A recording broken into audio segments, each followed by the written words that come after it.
Dear friends, thank you for being here today as we reflect on the importance of acting in harmony with our pleas for help, especially when seeking guidance from God and from those He uses to help us. We all face challenges in life, whether they stem from personal trials, misunderstandings, health struggles, or external pressures. During such times, it is natural to cry out to God, pleading for His support and guidance. This is exactly what we see in the Psalms of David, particularly in Psalms 140 through 143. David didn't just beg for divine intervention. He willingly embraced the counsel and instruction necessary to align himself with God's will. A key lesson we learn from David appears in Psalm 141, verse 5, which states, "Should the righteous one strike me, it would be an act of loyal love. Should he reprove me, it would be like oil on my head, which my head would never refuse. My prayer will continue even during their calamities." From these words, we see that David actually welcomes correction from those faithfully serving God.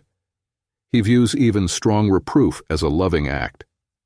If we truly want Jehovah's help, we must also be ready to accept advice or counsel, even if it feels uncomfortable at first. David's example teaches us that humble acceptance of counsel is a vital step in acting in harmony with our requests for God's intervention. Why is being willing to accept advice or counsel so crucial? Because counsel is often an expression of God's love. When Jehovah counsels us, whether through His Word, a Bible-based publication, or a mature fellow believer, He is extending His care in a personal way. Proverbs 4:20-22 indicates that giving heed to God's direction leads to spiritual and emotional well-being. Additionally, Hebrews 12:9-10 compares God's discipline to that of a loving father who corrects his children for their lasting benefit. Acknowledging the loving nature of counsel can soften our hearts, making it easier for us to act upon the advice given. Of course, we know that counsel is best delivered in a kind and considerate manner. Galatians 6:1 encourages giving counsel in a spirit of mildness. Yet what if the counsel we receive is not delivered as gently as we might have hoped?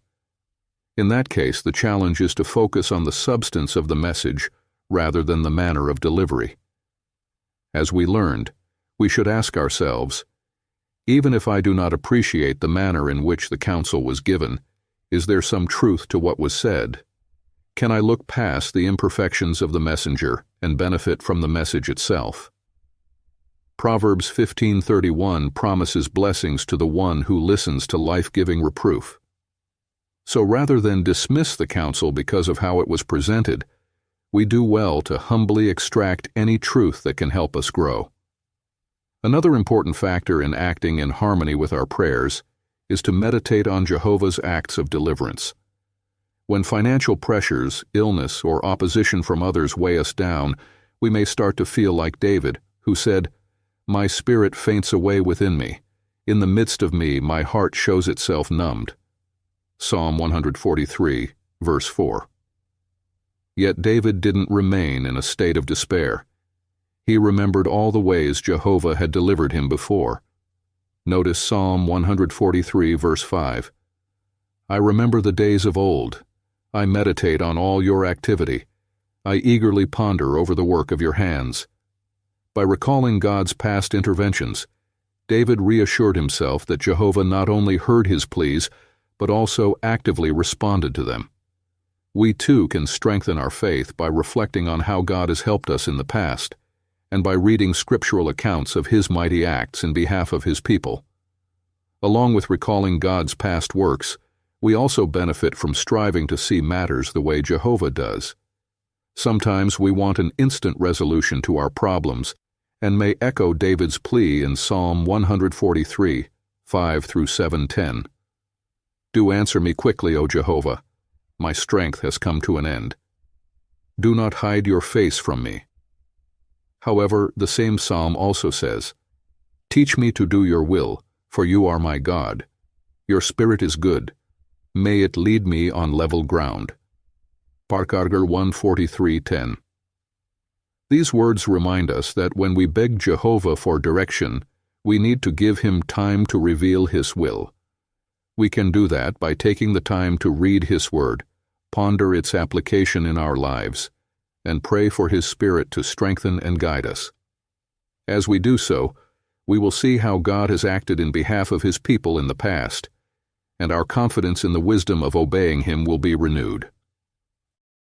Putting all these points together, Psalms 140 to 143 offer us a vivid example of David's pleas for help alongside his consistent efforts to match his requests with faithful actions.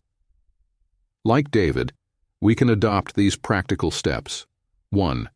Cherish counsel as a gift of God's love. 2. Reflect on Jehovah's track record of deliverance. And 3. Seek God's perspective by staying close to his word. By applying these steps, we show we truly want God's help and are committed to acting in harmony with our prayers. May we all find comfort and direction as we follow David's example, welcoming counsel, relying on God's past deliverances, and praying for the discernment and courage to walk on level ground.